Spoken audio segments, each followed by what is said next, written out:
Olá a todos. Hoje vamos falar um pouco sobre terapia intensiva e como aprimorar o cuidado no doente crítico.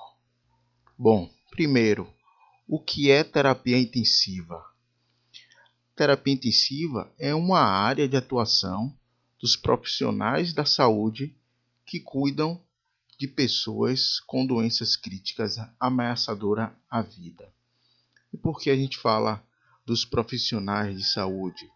Porque terapia intensiva é uma especialidade médica, mas também é uma especialidade de outras áreas, como a enfermagem, fisioterapia, nutrição, tá? E o que é a UTI?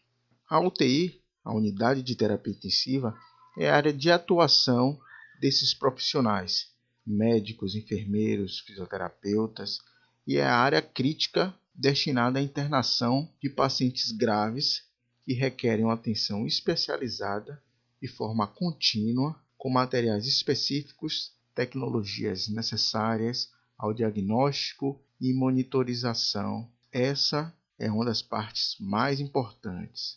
A unidade de terapia intensiva é uma unidade que vai ter pacientes críticos. Esses pacientes vão precisar de uma atenção especializada e monitorização. Esse é o X da questão. E o que significa monitorização? Significa que algum dado do meu paciente eu vou precisar rever com uma frequência. Por exemplo, se eu tenho um paciente com sódio baixo, com a hiponatremia, um sódio de 109, esse paciente eu preciso verificar com a frequência se o sódio está aumentando com as medidas que eu estou realizando. Esse paciente não pode ficar na emergência, esse paciente não pode ficar em uma unidade aberta, uma enfermaria, um apartamento. Esse paciente precisa ficar na terapia intensiva. Mas não é só para doente crítico.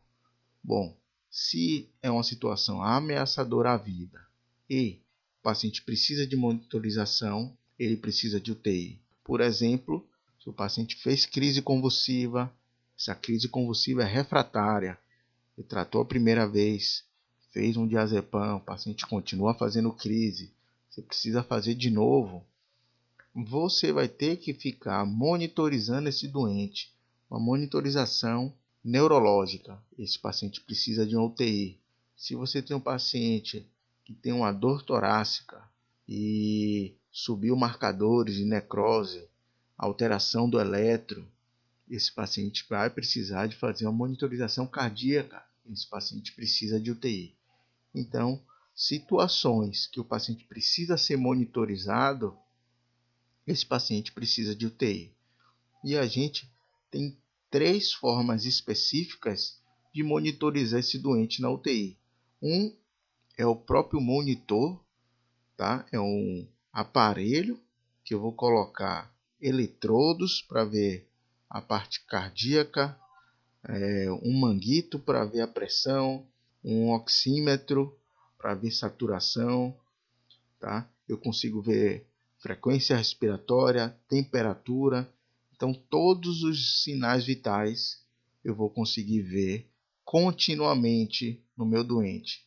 A outra forma de monitorização é visual. Eu tenho um quantitativo de profissionais para cada paciente maior na UTI do que eu tenho na emergência ou do que eu tenho na enfermaria. Eu tenho um médico 24 horas. Eu tenho um enfermeiro 24 horas. Técnico de enfermagem, fisioterapeuta, profissionais que vão conseguir acessar o meu doente várias vezes ao longo do dia, e isso é uma outra monitorização que eu tenho na UTI. E a gente tem a nossa rotina de anotação dos sinais vitais a cada 2 horas, porque não adianta só você ter um monitor mostrando os sinais vitais, e se ninguém estiver vendo, esse dado não vai estar sendo aproveitado. Então, quando a gente anota os dados vitais a cada 2 horas, eu garanto que algum profissional está vendo e está anotando, e eu consigo ter uma monitorização maior. Então, a UTI é uma unidade especializada que atende ao doente crítico e fornece monitorização. Tá? Quais são os tipos de UTIs que a gente tem?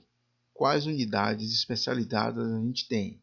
A gente tem a UTI geral, que trata o paciente adulto e vai todos os tipos de paciente, mas a gente tem uma UTI cirúrgica, específica para paciente em pós-operatório ou alguns pacientes específicos que precisam ser internados no pré-operatório para que façam a cirurgia de forma mais segura.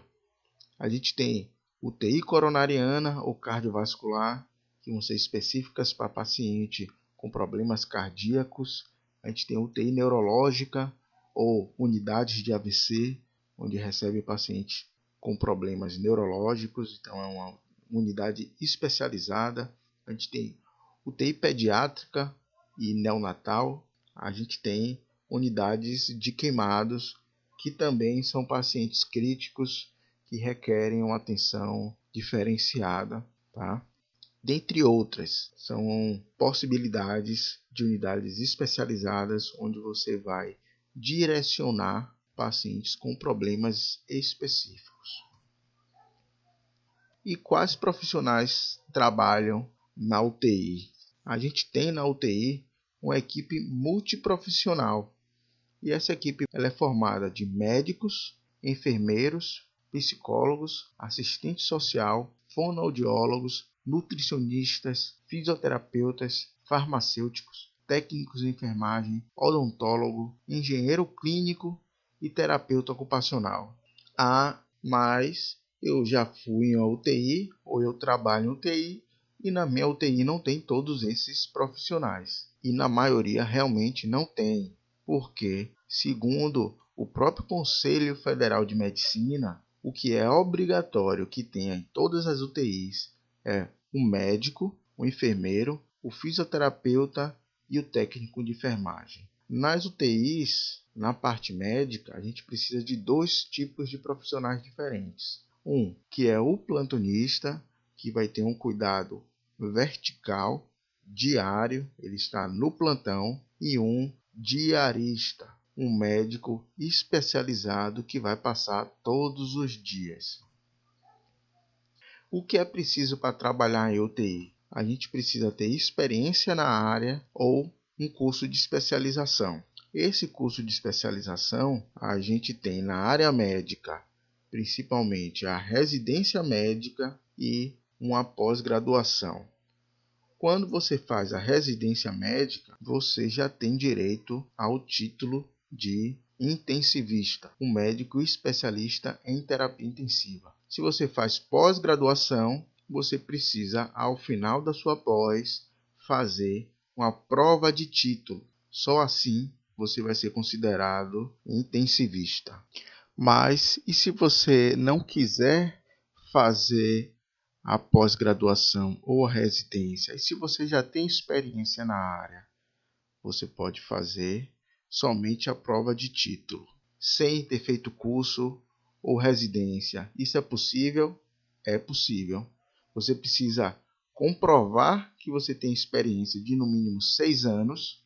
Você precisa ter nesse período uma jornada de 20 horas semanais, sendo que os últimos 2 anos foi ininterrupto.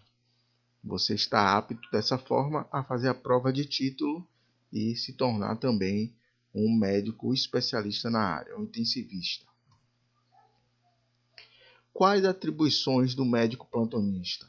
O médico plantonista, ele não precisa ser um especialista, ele não precisa ser um intensivista. É ideal que seja? Claro que sim.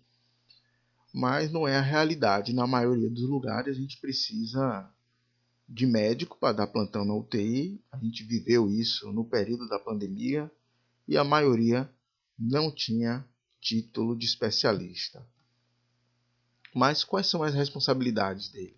Ele precisa fazer prescrição diária dos pacientes, preencher o prontuário, realizar procedimento rotineiro, intubação, coleta de gasometria, passagem de acesso central. Isso tudo vai ser atribuição para o médico plantonista, como assistência durante o plantão e intercorrências. Levar paciente para exame também, receber as admissões.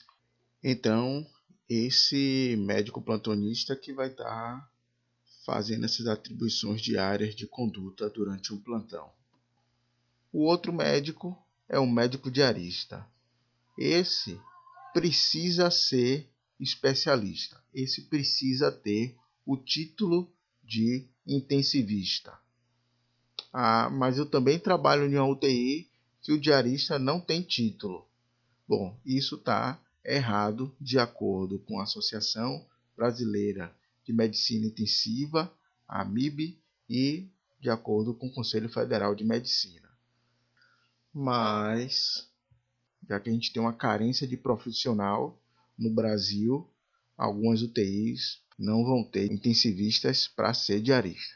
Mas a atribuição dele é o responsável pela monitorização da implantação do plano assistencial. O que isso significa?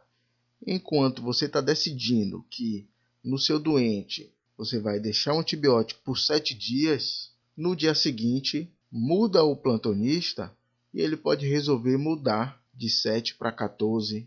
Ele pode resolver tirar o antibiótico, ele pode resolver mudar o antibiótico. Então, a assistência ficaria muito heterogênea. Cada dia diferente, um plantonista diferente poderia querer fazer um plano terapêutico diferente.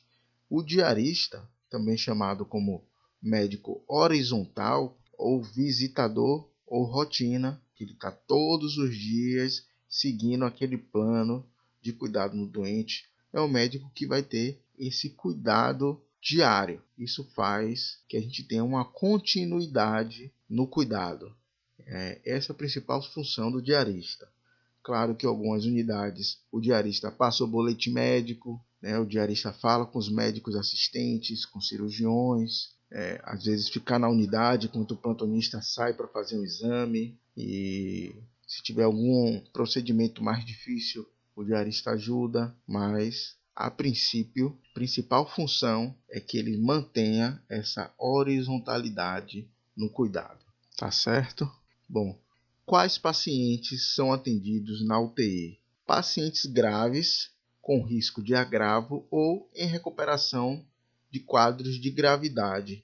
Mas a gente precisa definir o que é esse paciente grave. Bom, o doente grave é o paciente com comprometimento de um ou mais dos sistemas fisiológicos, com perda de sua autorregulação, necessitando de assistência contínua. Por exemplo, se eu tenho um paciente que teve uma infecção e fica sonolento, desorientado, ele está comprometendo o sistema neurológico. Então, é um paciente considerado grave. Se eu tenho um paciente com um infarto e começa a ficar hipotenso, é um paciente que está começando a perder a função cardiovascular, está começando a entrar em choque, é um paciente grave. Se eu tenho um paciente que fez uma cirurgia e no pós-operatório começa a ficar núrico, é um paciente que está perdendo a função renal, é um paciente grave. E a gente consegue entender que várias doenças podem trazer esse tipo de agravo do sistema fisiológico. Então, várias doenças podem deixar o doente grave. E aí, criar um problema que não tem vaga de UTI para todo mundo.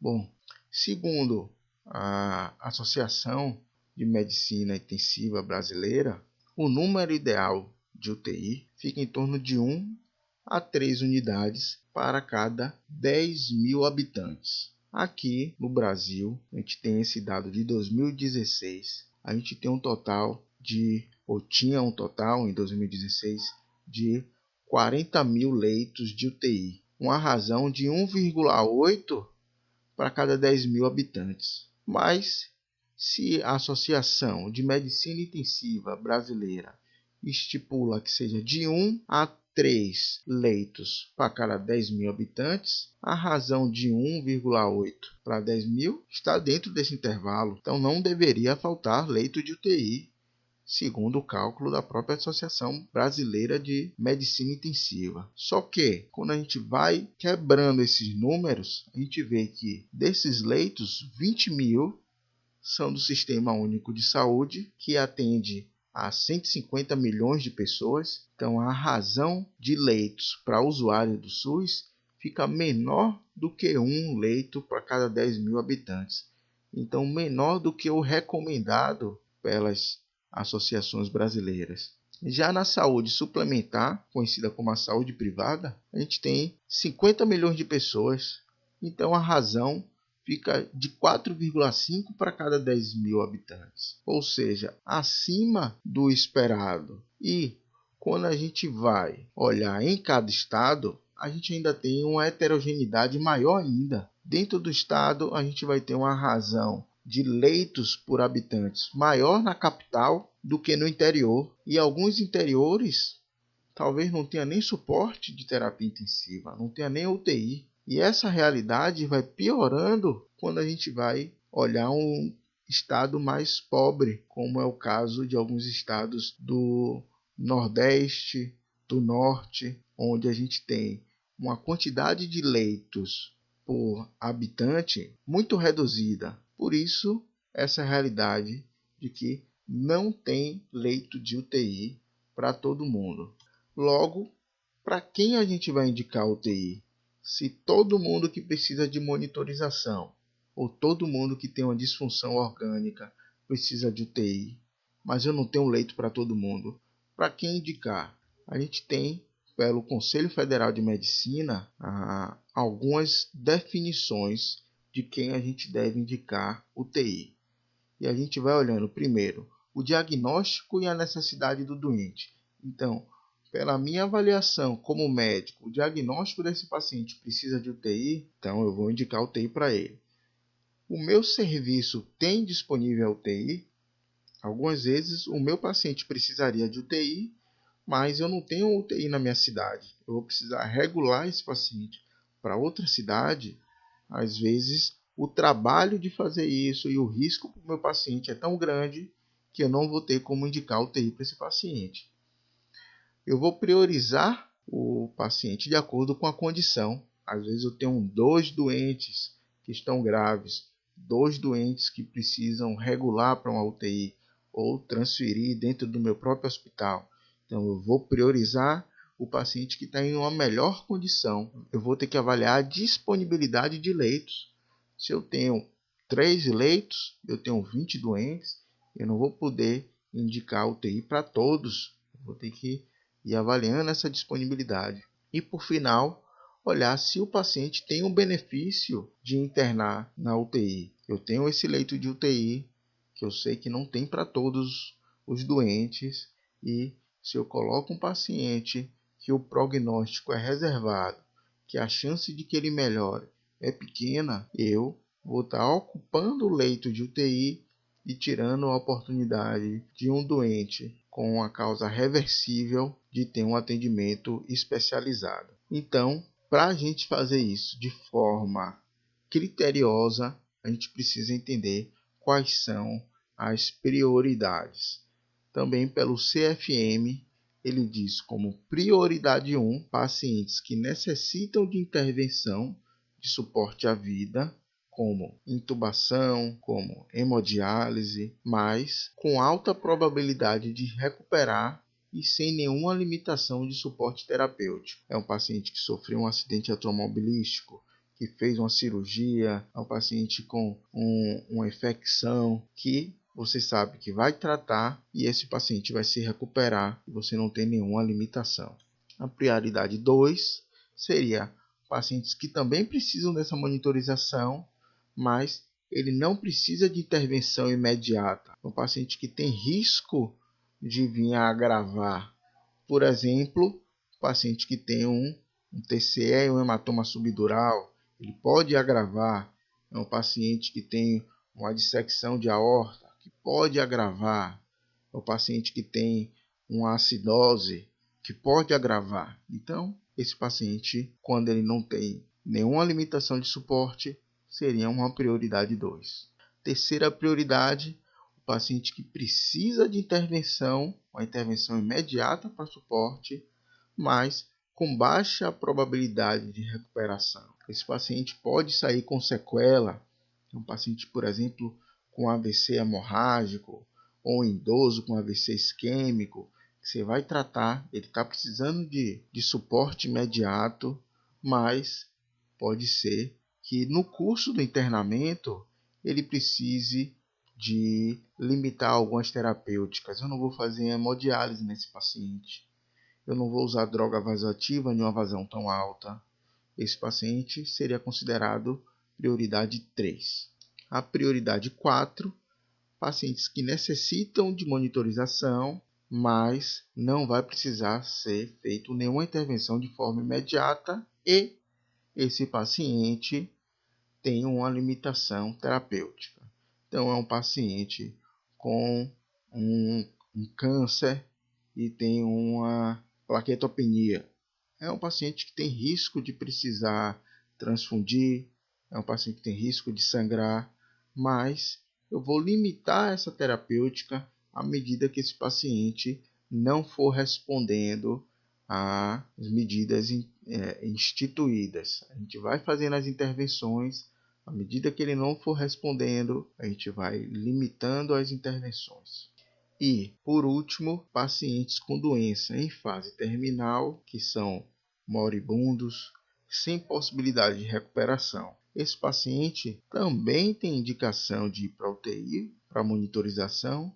Sim, mas a gente tem 2 princípios aí. O primeiro é o princípio da falta de leitos e que a gente vai precisar priorizar os pacientes que têm a chance de sair.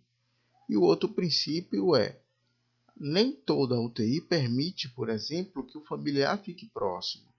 E ao você internar um paciente desse na UTI, você afasta a família de estar próximo do doente em uma fase terminal, em uma fase de acolhimento, de despedida. Então, algumas vezes, o cuidado paliativo não deve ser feito em UTI, porque a UTI acaba afastando a família desse momento ou tirando a possibilidade de estarem próximos. Então, esse paciente, em geral, não é apropriado para admissão na UTI.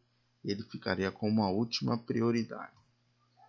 Então, a UTI é, primeiramente, uma unidade de cuidados intensivos, com ênfase no cuidado.